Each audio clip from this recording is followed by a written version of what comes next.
Welcome to the Kenwood Disaster Chef Competition.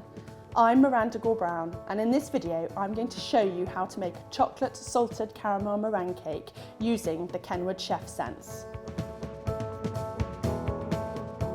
First, I'm going to tell you everything you need to know to make the perfect meringue. All you need is 3 simple ingredients: large eggs, caster sugar and granulated sugar.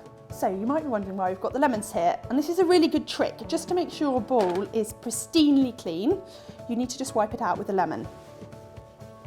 And this means that there's no grease at all. If you have grease in your egg whites, then your meringues won't whisk up to that beautiful, fluffy, cloud-like consistency. The first thing we need to do is break our eggs and separate them.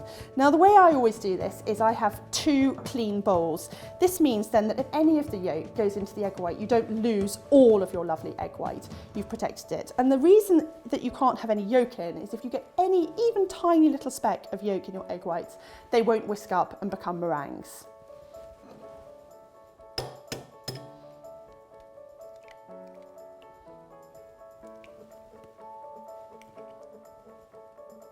Once you've separated your eggs, pop the egg whites into the Kenwood Chef Sense.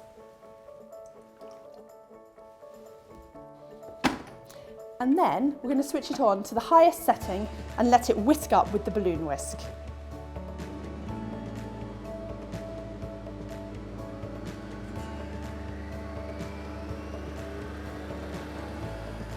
So we're going to make it into really firm, stiff peaks.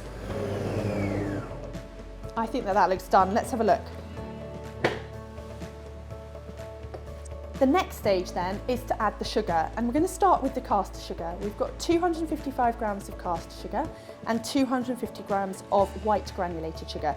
I think that gives the perfect texture to the meringue. We're going to put the machine onto quite a high setting, and then we're going to add the caster sugar a spoonful at a time.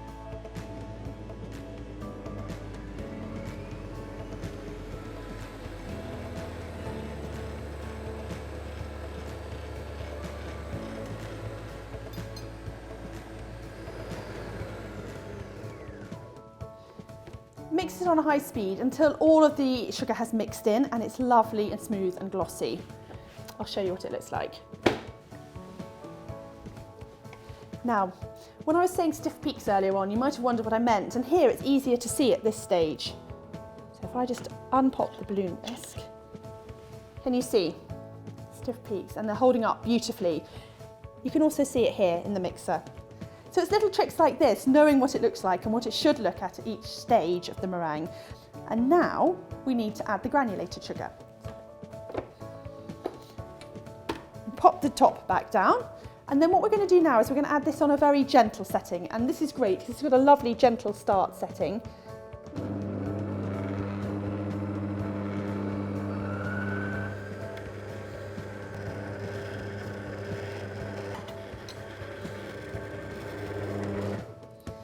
There we are, the perfect meringue. And this is the texture that yours should be when you get to this stage. So now we're ready to put it on the baking trays and pop it into the preheated oven.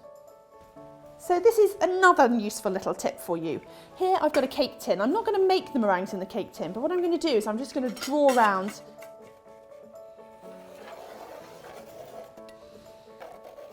Now what I'm going to do is I'm going to do 3 7-inch layers, but if you want, you could just do 2 slightly bigger, probably 8 or 9-inch layers. Dollop the meringue mixture onto each of your 3 circles. And try not to press it down too hard. We don't want to knock out all that lovely air we've put into the mixture. And don't worry if it goes over the lines. This is meant to be homemade and home baked. It's not meant to look perfect. Now we're ready to bake them in the oven. And what we need to do is we need to put them all into the oven at 120 degrees and set your timer then. That's really important. You don't want the oven too hot for too long, and have it on for about an hour. After an hour, you can then turn the oven down to about 100 degrees and leave the meringues in with the door shut for another couple of hours until they're perfectly baked.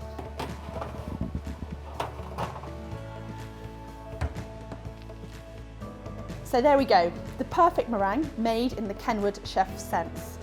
And now I'm going to show you how to take it on to a different level and turn it into my rather special chocolate salted caramel meringue cake.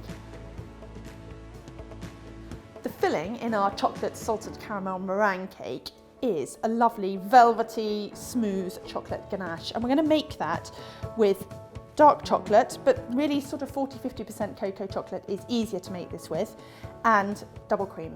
And it's a very simple rule here. You need the same amount of chocolate in weight as you have in cream. So if you do exactly the same, half and half, you'll always have the perfect ganache. Pour the cream over. And then what we're going to do, I've put some boiling water into a pan on the hob here, and I'm just going to pop this over the top and let the water simmer gently so this can melt on a really gentle temperature.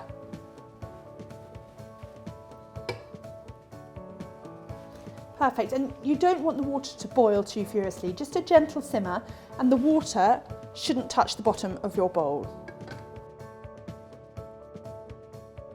I'm just taking the ganache off the heat now, and I'm just going to stir it in really gently because I can see that the chocolate is starting to melt.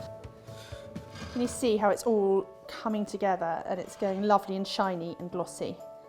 And then what we need to do is we need to leave the ganache at room temperature just to settle and to firm up a little bit. Take it off the pan to do that and just leave it on the side in the kitchen. Now, time for my favourite bit, putting the cake together. So we've got our chocolate ganache, and as you can see, it's lovely and thick and glossy, but it won't run off the cake. It will stay there like as a lovely thick filling. And then here we've got some caramel, and I've just warmed that for 20 seconds in the microwave. So it's lovely and runny, just to drizzle between the layers and to drizzle on top of the cake.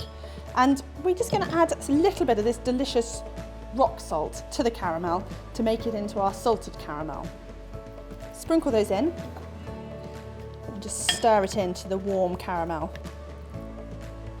Perfect. And then, once that meringue's on, we're gently going to put a layer of the ganache.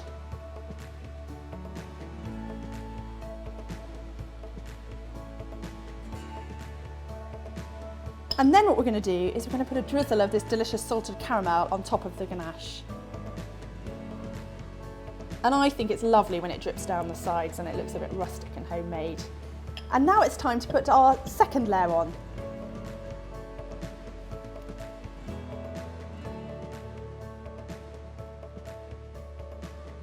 And then another drizzle of the caramel.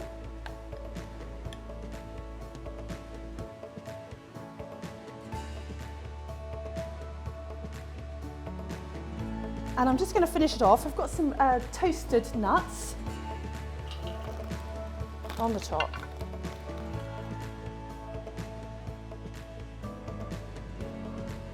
The challenge is going to be how you slice it when you get to the table. Just a few chocolate shavings.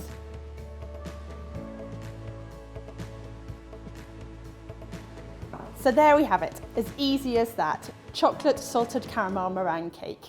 Enjoy making it.